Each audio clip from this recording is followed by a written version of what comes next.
Aloha everyone and welcome from me, a 420 Chilli Sash, to this very personal episode of Experts and Idiots. Why very personal? Well, let me explain. In my downtime, there is nothing I like more than sitting at home with Mrs. 420 when she shaves my head and getting very, very stoned on this stuff. That's our Hindenburg chili extract. It's a wonderful endorphin high, very relaxing. And I like to tell funny stories from my life. So we recorded one of those for you. Ladies and gentlemen, I'm happy to present the Moroccan prison story. Well, let's go back in time. I was about 17 and my two buddies were aged about 17 to 19 as well. And we decided to go on an adventure to Morocco. Also, Schlonte.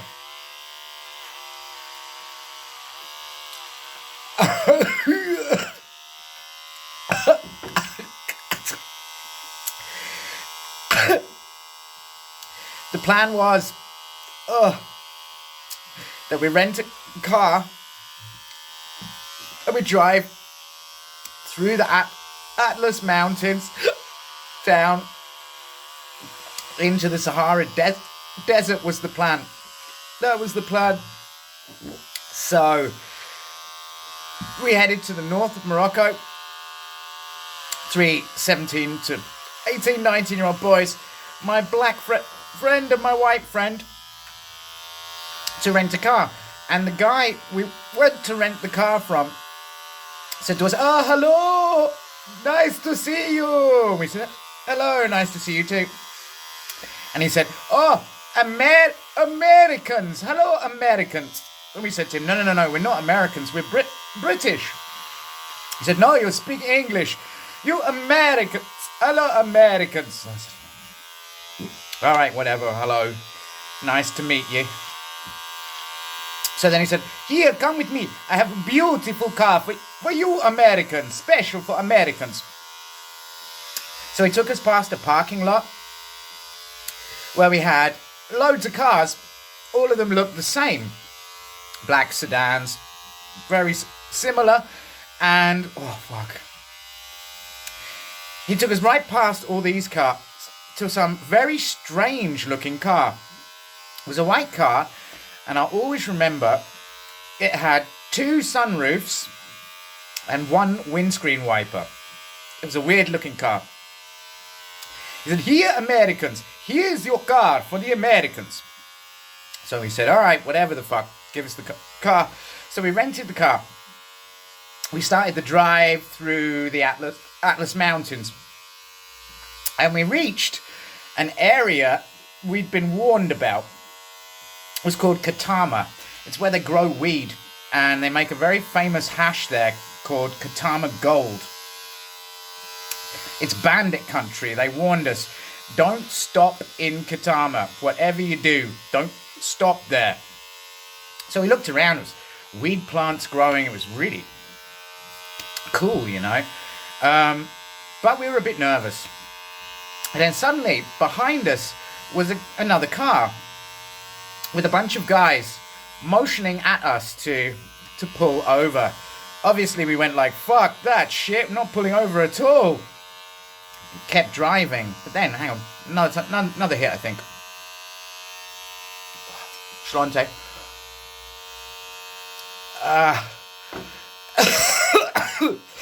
Oh my. Oh, that shit doesn't get easier. So, they're motioning for us to pull over. We didn't. And then they cut us off with their car. So we were forced to stop. 3 of the guys in the car came running over. The 4th guy stayed at the car. And they all came over. Our windows were open. They leaned into our windows very threateningly and went, "Hello, Americans!" We didn't tell them anything about the guy thought we were Americans. I learned later this is called bakshish. The guy who rented us the car was working with those guys, yeah? And that's why they were waiting for Americans. So they lean in the car and they say, "You like Morocco? It's beautiful. You like Moroccan women? It's beautiful, yes?" We said, "Yes." And they said, "You like the Moroccan grass?" And we said, "Grass?" And he went, "Yeah, you want to buy?" And they pointed back at the other car. We all looked. And the guy by the car opened the boot, the trunk as the Americans would say, and held up a bale of weed, the size of which I had never seen in my life. So we went, "Whoa." And then we said to the guys, "Nah, actually, it's okay. We don't want any drugs. We don't want anything like that. We have nothing to do with that. Thank you very much." And then the guys leant in the window for a second, looked very serious, and then went, "Okay, goodbye, Americans." And then they left. So me and my friends there, 17-year-old fucking idiots, and my friends and I sit there and go, "Hey, you know what that is, don't you? They know that we're some badass gangsters. They're scared of us. They've run away. We're the fucking gangsters. Yeah, man." No, we weren't. We were fucking idiots. So they drove away. And then, suddenly, from nowhere, a police car arrived. Excuse me.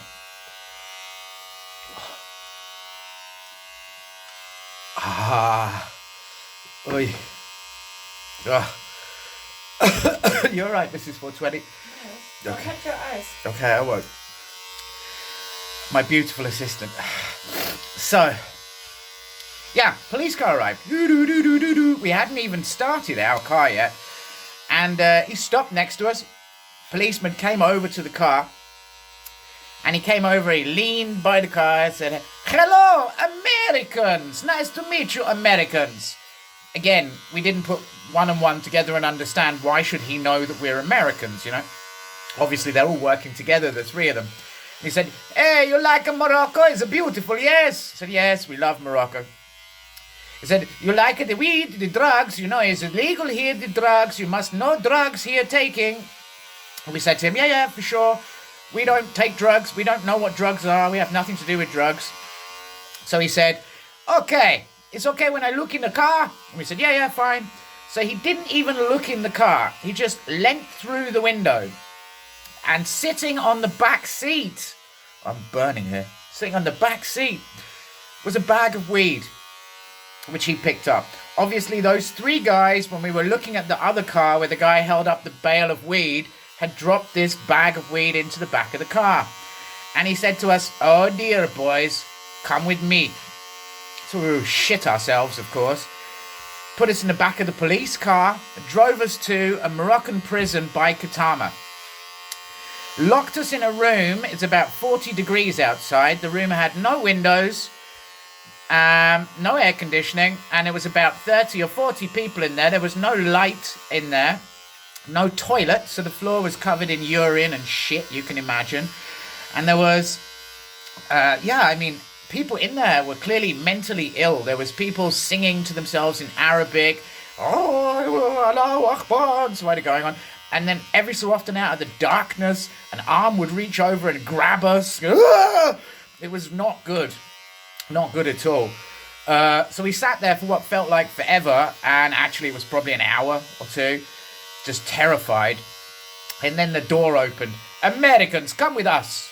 So we left and we were taken by a police officer into a interrogation room. Excuse me.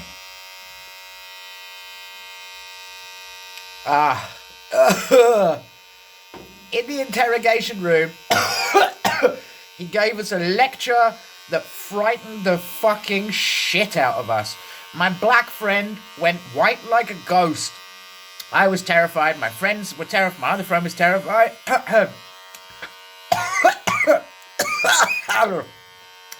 Excuse me.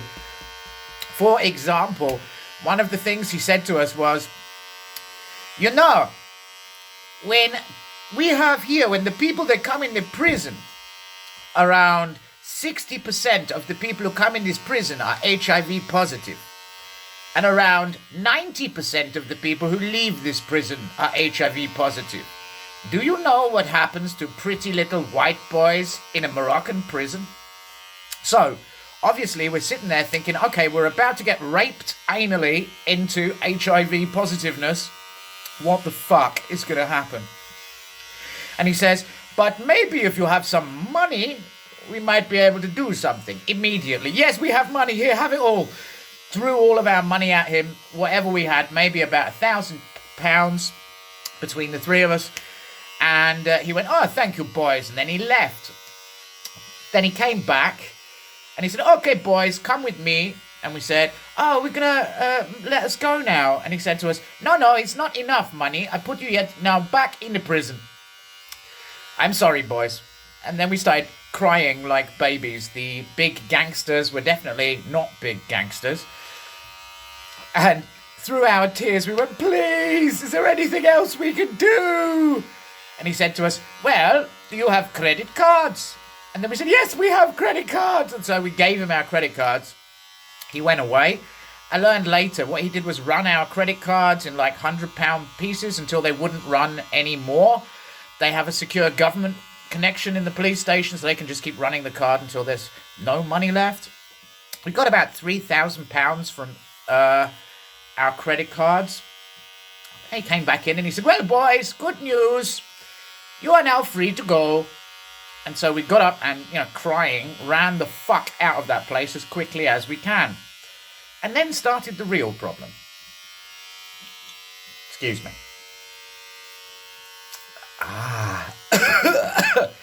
We ran out of that fucking prison as fast as we could. We really fucking did. And then we realized when we got outside, we didn't know where the car was. We didn't have any money. We're in bandit country. It's hot. It's the middle of the day. And we had no fucking way to get to the car. No fucking money, no nothing. And so we stood there and slowly we realized the only way for us to get back to the car was to go to the police station, go in again, and ask them to help us find the car. So we tried that. It was a bit of an argument, but we did. We went in and we said, oh, please, bang on the door. We don't know where our car is. Please, can you help us? And the police officer said to us, certainly, boys. Here, give me some money. We said, we don't have any money. You took all our money. And then he went, okay, bang, and then closed the door. So there we were then, the three of us, fucking teenage boys, alone, no idea where the car was, no money, no water, in the midday sun in the near from Ketama in Morocco. So we walked in circles for some period of time, thinking we were about to get murdered by bandits, until eventually we found the car. And thank God there was just enough petrol in it. We could get ourselves around about to a bit of civilization and to something a bit like an embassy, a British embassy. And we went in, we told them what had happened, and they didn't believe us, and they told us we were stupid drug addicts, and we deserved it. And then, thank God, they then organised our repatriation into England, where we went, and our parents had to pay for our expensive repatriation. And so, when we got home, all three of us got our asses kicked by our parents as well. And that is the Moroccan prison story. Cheers again.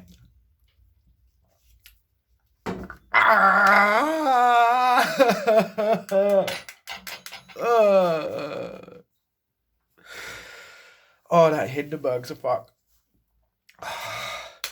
Shit thing is, I don't think there's any milk in the house or ice cream, is there? Mm-mm. Oh, fuck. Okay, here goes an evening of fun.